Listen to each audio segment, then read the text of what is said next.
All right, I've got the game mostly set up here. I've got the hyperspace gate, I've got the warp. Everyone has their little tokens that indicates how many colonies they have. We've got ours lined up on 0. This is the Destiny deck. I've got it shuffled and set out here. I just go ahead and put all the colors in there, even colors of aliens you're not playing with, or players if you're not playing with. That way, let's say I turn over and it's like blue, and we're not playing with blue, well, we just keep drawing until we arrive on the color of someone who's playing. So that's the Destiny deck. And this is, of course, the Cosmic deck. This is the main deck you're going to be playing out of. This contains, it contains the attack cards, the encounter cards, it contains the reinforcements, the artifacts, all that stuff. It does not contain any tech cards because usually I'm not playing with the tech cards. It does not yet contain any flare cards because remember, everyone gets dealt 2 flare cards. I recommend choosing the green ones. They have the little green light in the upper right-hand corner. Everyone gets dealt 2 flare cards, and then they choose the 2 corresponding aliens that are named on those flare cards. So let's say I've got these. Let's say after reading them, I'm going to choose, I want to play with this guy. This guy goes over there. Let's say red chooses this alien, that alien goes over there. And let's say green chooses to play with that alien. Once you choose which aliens you're going to play with, that's placed in front of you. The flares get collected and get shuffled into this deck. So that way they will end up in play. And if you're lucky, you might even draw the flare of the alien that you chose. Everyone sets out their planets. Each planet gets 4 ships stacked up on one top of another, just like this. After this deck is shuffled with all the flares, the encounter cards, the reinforcements, the artifacts, everyone gets 8 cards. Everyone draws 8 cards. You figure out who's going first, and then you start at the top of the round.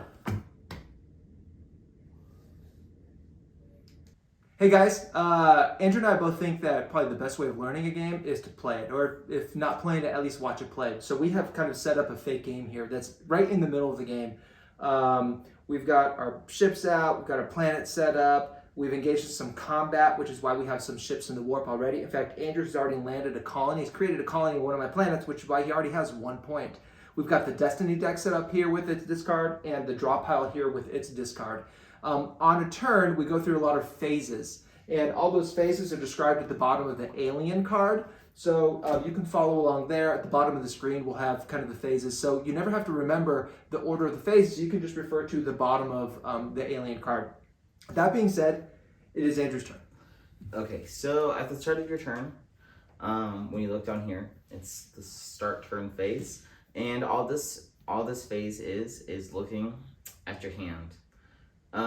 And if you see that either you don't have any cards in your hand or you don't have any encounter cards, which are just the green and red cards, you would draw a new hand, but that is not the case. So I'll go on to the regroup phase.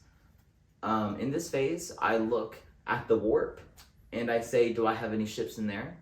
In this case, that's a yes. So then I get 1 ship, and I can place it anywhere I want that already has one of my ships. So I can place it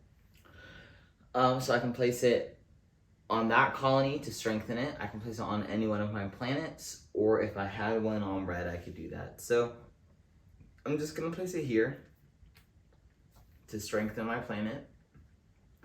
Then is the Destiny phase. So this is how you're going to know who you're going to attack. And obviously, I'm going to be attacking purple. Rude. So, that's all the Destiny phases. And then launch phase is where you choose the planet you want to attack. There are a few things. If you attack a planet that you already have a colony on, you do not get a second colony. So I'm just going to attack the weakest planet right here. And then do I load up my ships? Yep, it's still a launch phase. So I choose like a number of ships I want. I don't want to leave my planets too defenseless, so I'm gonna just grab 2. You can choose up to 4 ships to send. And then that's the launch phase. So then alliance phase, this is where you ask other players for help. the only other player is red, and I'm not going to ask red for help because if we happen to win and red is helping me, they would also happen to get a victory point, and I do not want that. So then it's the defense turn to request alliances. Yeah, I only have one ship on here, which means my ability to defend him and keep him from establishing a colony here is pretty low. So I would love some help. So now I'm going to invite Red. Red, I would love for you to come help. Once the attack has extended invitations to ally, the defense then extends invitation to ally. Then the people who have received invitations decide what they want to do. And that can be they can decide to refrain or they can decide to send over some ships. Let's say in this case, Red decides to stay out of the fight. So Red is not going to contribute any ships at all. Then it's the planning phase. So you look at your cards and you think, how do I want to destroy this guy? I'm also, during the planning phase, looking at which cards I'm going to play. There are a few different cards you can choose, main of which is a negotiate card, which is a green card, and then an attack card, which is red. So I'm going to pull out this card right here, and I'm going to show you. Then I'm going to place this face down. All right, I've chosen my card. That's the card I'm going to play right there. All right. Whoa. Didn't see that. No. So that was the plan. Then it's the reveal phase. So then 3, 2, 1. Well, then it's the resolution. So this is how we decide who wins, who loses, who gets a colony, and if I don't. So we'll just start with the base numbers. So I have 4 points of an attack. My dad also only has 4 points of an attack. So right now we're at a tie. Then we move on to tallying up ship numbers. So my dad would add 1 to his... Yep. So my defensive power is 4 plus the 1. So I have a total of 5. Mine is 4 plus the numbers I'm attacking with, plus any alliance. So mine would be 6. So I would win. My ships So, yeah. would go on to his planet, Yep. and his ship would go to the warp. Yep. And since I won, if you win, you have 1. You can go one more time. Well, let's say you establish a colony. Right. So he gains another point. Mm-hmm. So he's got 2 colonies, 2 colonies. And then you can do another. You can do another combat. So you would Another encounter. So you start another at the top. encounter, Uh-huh. right? So Let's do that. So we've resolved. So these go into the discard pile. He gets to go again. So start turn, nothing. Regroup. I'll take this, and I'm just gonna put this on one of my planets. Okay. Destiny. You can have a total of 4 ships on a planet. 4 of your color ships on a planet. So he couldn't stack like 10 of his ships on a single planet. Mm-hmm. Destiny. So Why don't you show that card? I drew a green card. So obviously, this is my own. So this is my own. If, let's say, red had a colony on mine, or dad had a colony on mine, I could choose to attack their colony and potentially kick them out and making them lose a victory. That would make us lose colonies and decrease our score. But other than that, I would just draw again. So you can do one or the other. Kick someone off of one of your planets or just draw another card. And then I drew a wild card. And it's just I get to choose who I attack. And I'm going to attack dad again. Bring it on. So I'm going to go here. So again, we've gone through the regroup phase. That was just the destiny phase. Now he's launching. Right. So I choose a planet. How many? You can also take You can also take planets off of Ships off planets. planets off of what ships off of planets. Yep. Not on So I take one from there and maybe like one from there and one from there because I want to take a little more because. So I have 4 ships here. He has 3. So you're already losing. Right. Okay. All right. But. So that's a launch phase. Now it's the alliance phase again. And I can see that I'm losing, so I'm going to extend an invitation to Red to join me in the attack. All right. Before Red responds, the defense gets to extend invitations. I'm feeling okay about the situation. I'm looking at the cards in my hand. I think I'm going to be okay, so I do not want to invite Red. Should we have Red join in on this one? Yeah. Yeah. So Red will. Let's say Red decides to come along. Yeah. So Red will contribute a number of ships. So let's say Red says let's do 2. So the risk here, what Red stands to gain is if this team wins, they each get a colony. If they lose, any ships that they send over during the launch phase go into the warp. So it's not without its risks. So that was the alliance phase. Now planning. I'm looking through my hand, and I'm thinking. I think I know what card I'm going to do. So I'm gonna. This is it. Okay, I think I've got mine.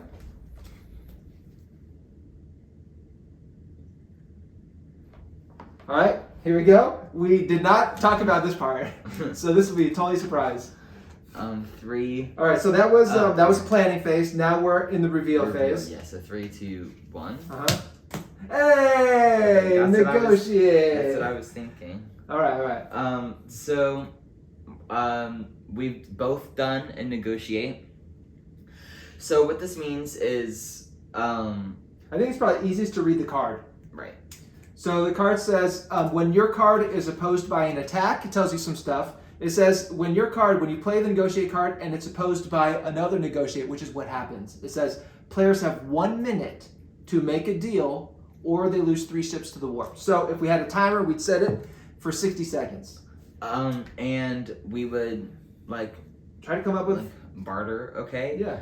I want one. A basic one is I want 1 colony on your planet and you can get 1 colony on mine. Yeah, I don't feel like you need more points. So I'm willing to give some cards. Let's say maybe exchange some cards. Because look, I have 0 points, you have 2. You're already that far ahead. I want your hand. And you want my entire hand? I want your hand. I want all your cards but 1 of them. Oh my gosh. And you get a colony. Interesting. Yeah. Okay, I'm good with that. I will hang on to this card. There you go. So what I was thinking, and then Dad would. I'll get a colony. I'll just place it right over here, and I get 1 point. So what I was thinking was, he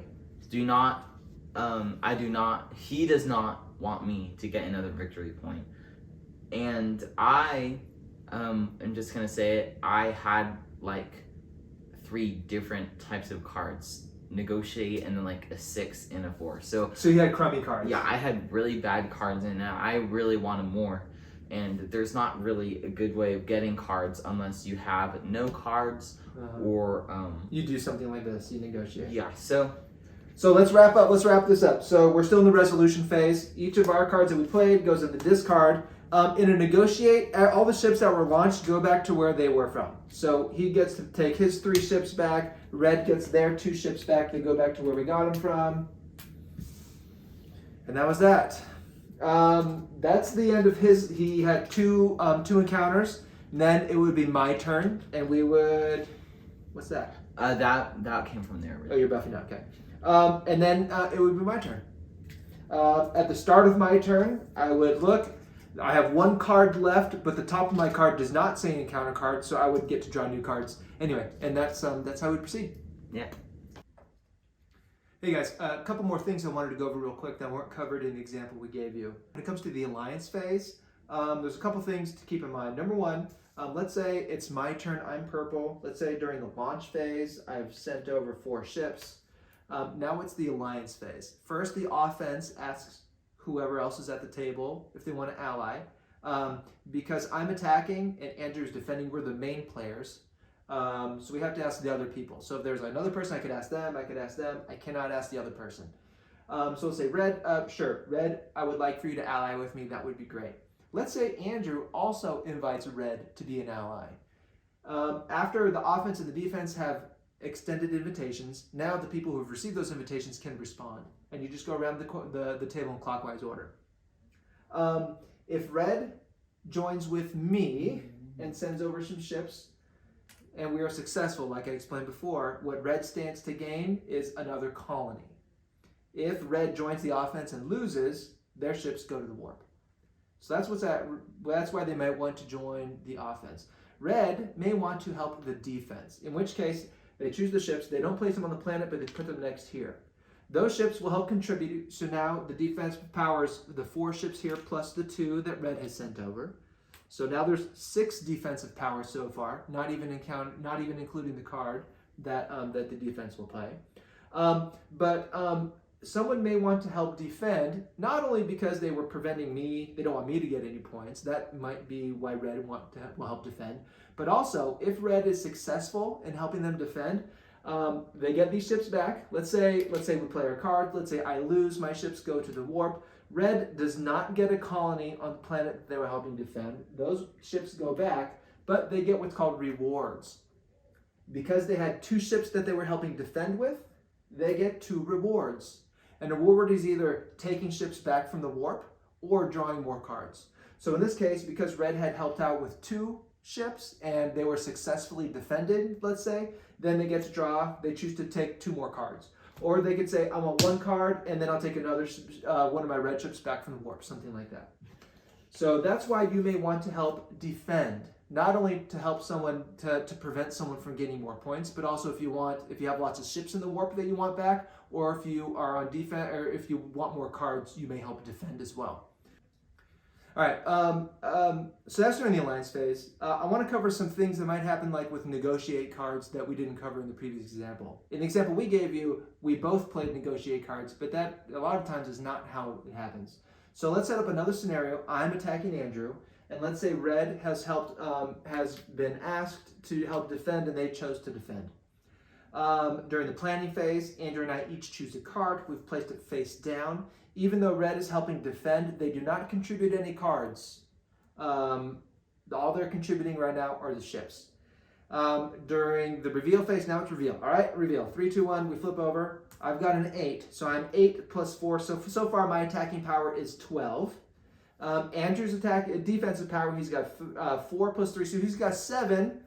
But he flips it over, and Andrew played the negotiate card. In this case, whoever played the negotiate card automatically loses the encounter, which means a couple things. Let's take care of that. All of Andrew's ships go to the warp. That's 4 ships, they go to the warp. All of the person who is helping defend, anyone else who is helping defending, their ships go to the warp as well. Red, probably a little annoyed at green because they probably didn't know. The winner of the encounter, which is me, I get to place my ships there, and that's a colony. So, actually, that's my first colony. So I move this up and I go to 1. All right, so that's that. That is not it yet. The negotiate card says you lose, but you collect compensation. So now green gets to collect compensation. Our cards go to the discard. Compensation is this: for every ship that went to the warp that you sent over that went to the warp. So Andrew had lost 4 ships in that encounter. He gets to choose at random 4 cards from my hand. If he had lost 1 ship, he would get to pick 1 card from my hand. So anyway, since this is a very card-driven game, sometimes it's okay. Bowie, stop. Sometimes it's okay to lose an encounter because you need a lot more cards. All right, there's a couple of different cards that I should show you that we haven't covered yet. The first one is called a flare. Flares are handed out at the beginning of during setup and can help you discover or figure out which aliens are going to be played. Flares are unique because when you play them, you get them back. So they don't necessarily, it's not when you play them, they go to the discard, you keep them until some type of event causes you to lose them. It has two parts, the yellow part and the blue part. Most of the time you'll end up playing what's on the yellow part. You just do what's up here in the yellow part because usually you are not the alien that this pertains to. So this is the mutant card. If you're the alien you are is not the mutant, then you would play the yellow part. However, if you are the mutant and you end up with your flare card, you don't play the yellow part, you play the blue part. And usually the blue is a lot stronger. There's some additional information here. This tells you when you can play it. So you could only play this card if you are the main player, which means the person attacking or the person defending. You cannot use this if you are an ally. And the yellow part here tells you during which phase you can use this. So if you are using it for the yellow part because you are not the mutant, you can use this card during the resolution phase. Or if you are the mutant, you can play this card and use the blue part and do it on your turn doing the alliance phase. You would do the effects, and then at the end, it does not go in the discard pile, it goes back into your hand. So these can be very powerful. The next card to go over is a reinforcement.